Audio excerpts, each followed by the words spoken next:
আগামী 12 তারিখে জাতীয় সংসদের প্রথম অধিবেশন বসবে এই নবনির্বাচিত সংসদে।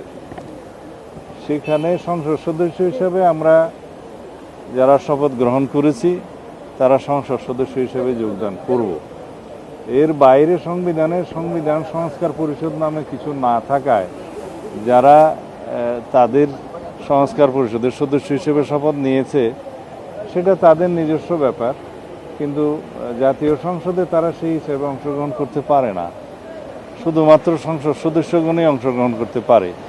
তা এখন সংবিধান সংস্কার পরিষদ নিয়ে যে সমস্ত আলাপ আলোচনা মাঠে ময়দানে হচ্ছে, বিভিন্ন জায়গায় সেমিনারে হচ্ছে বা বক্তৃতা বিবৃতিতে আছে, সেটা একটা রাজনৈতিক অধিকার হিসেবে তারা বলতে পারে, কথা বলার অধিকার আছে, তারা দাবি তুলতে পারে। কিন্তু অসাংবিধানিক কোনো কিছু আমরা জাতীয় সংসদে উত্থাপন করতে পারি না। আমরা বলেছি যদি গণভোটের রায় অনুসারে সংবিধান সংস্কার পরিষদ গঠন করতে হয় সেটা জাতীয় সংসদে আলাপ আলোচনার মাধ্যমে এবং গণভোটের রায় কার্যকর করার মাধ্যমে করতে হবে, এবং সেই ক্ষেত্রে সংবিধানের সংশোধনী আনতে হবে।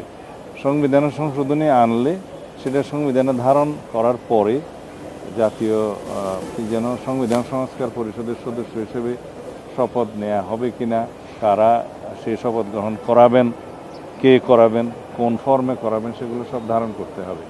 তো সুতরাং এগুলো একটা দীর্ঘ প্রক্রিয়া, আলাপ আলোচনার বিষয়। আর ইতিমধ্যে আমি জানতে পেরেছি আজকে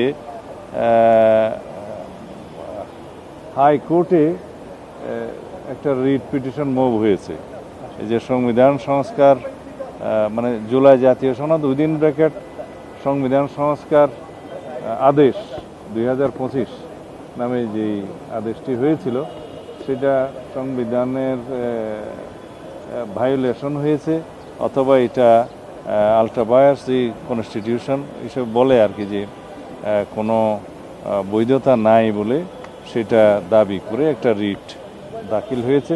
সেটা শুনানিও হয়েছে মনে হয় ইতিমধ্যে, আজকে হওয়ার কথা। তো দেখা যাক বিচার বিভাগ থেকে কি মতামত আসে, সেটাও আমরা জাতীয় সংসদে আলোচনার জন্য নিতে পারবো। এই সব বিষয় নিয়ে আইনানুগভাবে সাংবিধানিকভাবে জাতীয় সংসদে আলাপ আলোচনার মধ্য দিয়ে সব কিছু বিবেচনা হবে। এটাই গণতান্ত্রিক চর্চা।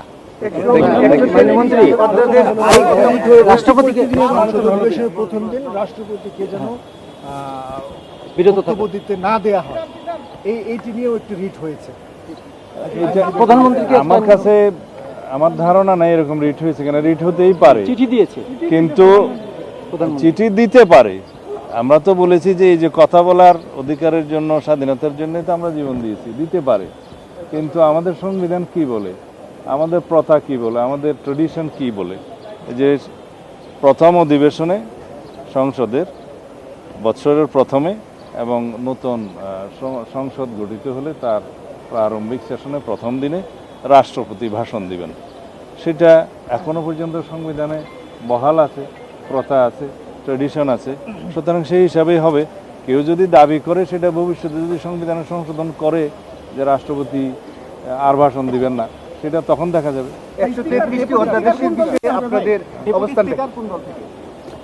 আমরা জুলাই জাতীয় সনদের প্রতি সম্মান দেখি, এবং জুলাই জাতীয় সনদে যে আমরা যেটা ঐক্যমতের ভিত্তিতে যেটা আমরা সমঝোতায় এসেছি রাজনৈতিক সমঝোতার দলিল হিসাবে, সেটার বাস্তবায়ন এখন থেকে শুরু করতে চাই।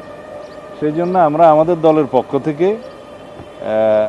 প্রধান বিরোধী দলকে আমরা মৌখিকভাবে আমরা সাক্ষাতে তাদেরকে অফার করেছি তারা যেন ডেপুটি স্পিকার তারা ঠিক করেন, এবং সেটা সংসদে স্পিকার নির্বাচনের দিন একই সাথে নির্বাচিত হতে পারে। তাহলে এবারে কি উচ্চকক্ষ হবে সেটা আলাপ আলোচনার বিষয়। তবে ডেপুটি স্পিকার দেওয়ার বিষয়টা এখন আমরা অফার করতে পারি। সরকারি দল হিসাবে স্পিকার এবং ডেপুটি স্পিকার দুটোই সরকারি দল নিতে পারে। পরে আমরা জুলাই জাতীয় সনদের যে সমঝোতা আমরা করেছি যে দুটো ডেপুটি স্পিকার পদ সৃজন হবে, তার মধ্যে একটা ডেপুটি স্পিকার পাবে। অবশ্য ওইভাবে বলা নাই, বলা আছে যে ডেপুটি স্পিকার একজন বিরোধী দল থেকে মনোনীত হবেন বা নির্বাচিত হবেন। সেটা আমরা এখনই অফার করেছি। আমাদের একটা ভালো জেস্টার হিসাবে, গুড উইল হিসাবে আমরা অফার করেছি।